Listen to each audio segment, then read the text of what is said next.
ಶ್ರೀ ಗುರುಭ್ಯೋ ನಮಃ. ಹರಿಕಥಾಮೃತಸಾರ ಗುರುಗಳ ಕರುಣದಿಂದ ಪಣಿತು ಕೇಳುವೆ. ಪರಮ ಭಗವದ್ಭಕ್ತರಿದನಾದರದಿ ಕೇಳುವುದು.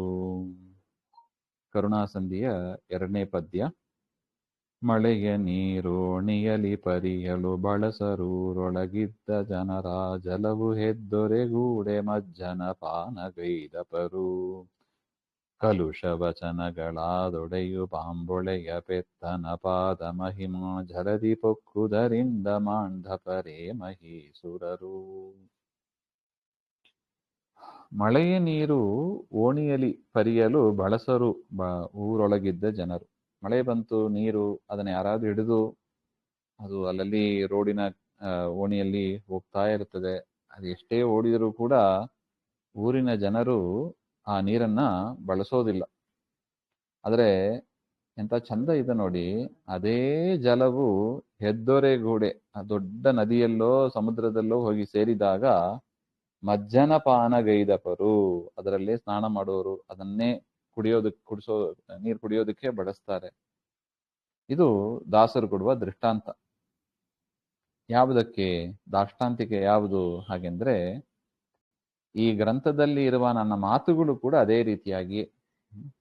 ಯದ್ಯಪಿ ನನ್ನ ಮಾತುಗಳಲ್ಲಿ ತುಂಬಾ ದೋಷಗಳಿದೆ ಅಂತ ದಾಸರು ಹೇಳ್ತಾರೆ. ಯದ್ಯಪಿ ದೋಷಗಳಿಲ್ಲ, ಆದರೂ ಕೂಡ ಅವರು ವಿನಯ ಪೂರ್ವಕವಾಗಿ ಹೇಳ್ಕೋತಾ ಇದ್ದಾರೆ. ಕಲುಷ ವಚನಗಳಾದರೆಯು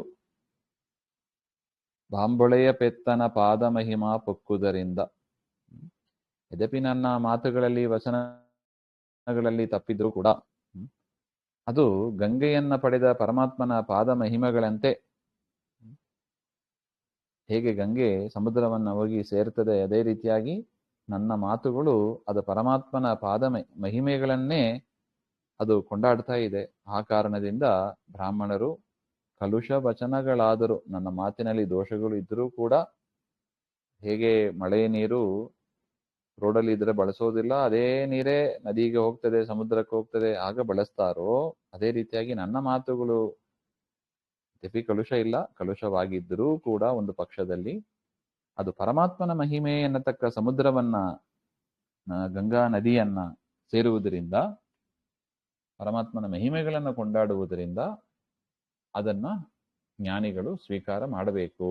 ಮಾಡದೇ ಇರ್ತಾರ, ಮಾಡೇ ಮಾಡ್ತಾರೆ ಹಾಗೆ ಅಂತ ಅದರ ಅಭಿಪ್ರಾಯ. ಅದರಿಂದ ಯಾರೋ ಏನೋ ರಚನೆ ಮಾಡಿದ್ದು ಜಗನ್ನಾಥದಾಸರು ಹಾಗೆಂತ ನಾವು ಇದನ್ನ ರಿಜೆಕ್ಟ್ ಮಾಡುವಂತೆ ಇಲ್ಲ.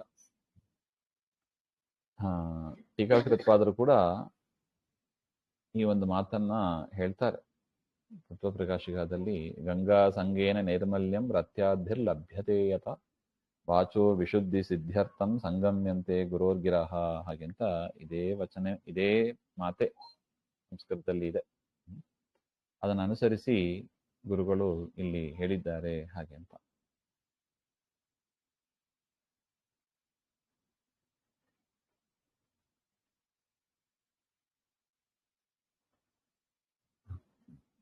ಯಾಕೆ ಈ ಮಾತು ಹೇಳ್ತಾರೆ ಹಾಗೆಂದ್ರೆ, ಇದು ಕನ್ನಡದಲ್ಲಿ ಇರತಕ್ಕ ಗ್ರಂಥ. ಇದು ಕನ್ನಡದಲ್ಲಿ ಇದ್ದದನ್ನ ಅದು ಹಾಡು ಭಾಷೆಯದು, ಅದನ್ನ ಓದಬಾರದು, ಸಂಸ್ಕೃತವೇ ಇರಬೇಕು ಹಾಗೆ ಅಂತ ಕೆಲವರ ಅಭಿಪ್ರಾಯ ಇದೆ. ಆದರೂ ಕೂಡ ಪುರಾಣದಲ್ಲಿ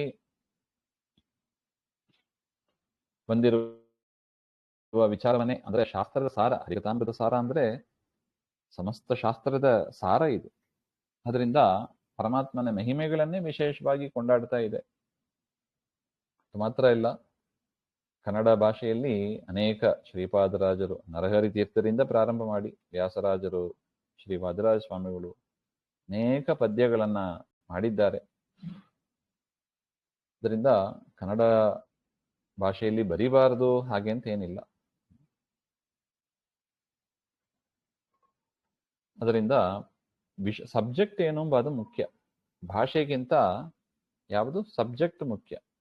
ಯಾವ ವಿಚಾರವನ್ನು ಹೇಳ್ತಾ ಇದೆ, ಪರಮಾತ್ಮನ ವಿಚಾರವನ್ನು ಹೇಳ್ತಾ ಇದೆ, ಅದರಿಂದ ಅದನ್ನ ಸ್ವೀಕಾರ ಮಾಡಬೇಕು ಹಾಗೆ ಅಂತ.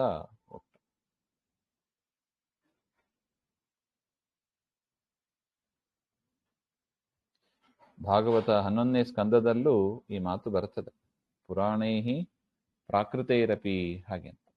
ಪ್ರಾಕೃತ ಭಾಷೆಯಲ್ಲಿ ಇದ್ರೂ ಕೂಡ ಪರಮಾತ್ಮನ ಸ್ತೋತ್ರ ಮಾಡಬೇಕು ಹಾಗೆ ಅಂತ, ಅದರಿಂದ ಮಹಾ ಲಾಭ ಇದೆ ಹಾಗೆ ಅಂತ. ಅದರಿಂದ ಪ್ರಾಕೃತ ಭಾಷೆ ಅಂತ ನಾವು ಇದನ್ನ ರಿಜೆಕ್ಟ್ ಮಾಡುವಂತೆ ಇಲ್ಲ. ಪರಮಾತ್ಮನ ಮಹಿಮೆಗಳನ್ನ ಕೊಂಡಾಡುವುದರಿಂದ ಇದು ಸ್ವೀಕಾರ ಅರ್ಹ, ಜ್ಞಾನಿಗಳು ಇದನ್ನ ಸ್ವೀಕಾರ ಮಾಡ್ತಾರೆ ಹಾಗೆ ಅಂತಾನೆ ಅಭಿಪ್ರಾಯ.